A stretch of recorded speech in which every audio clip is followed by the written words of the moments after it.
Hello guys, this is the White Noise Part 2 Confession.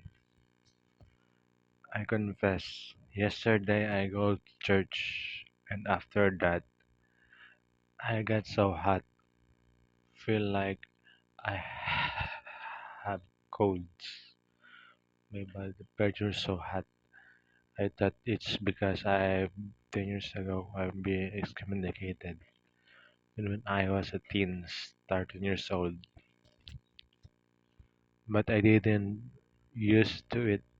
I didn't get serious to making it because I know to myself I'm not that bad anymore.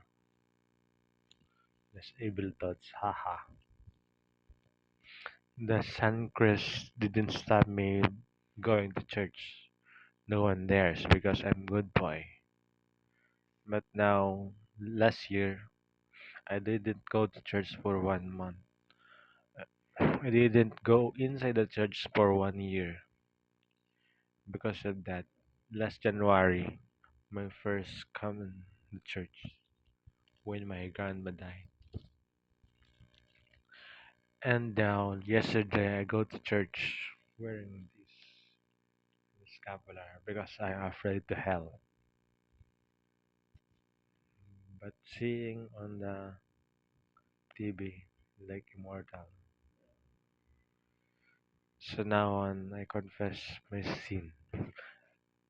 On coming Saturday, I go into church.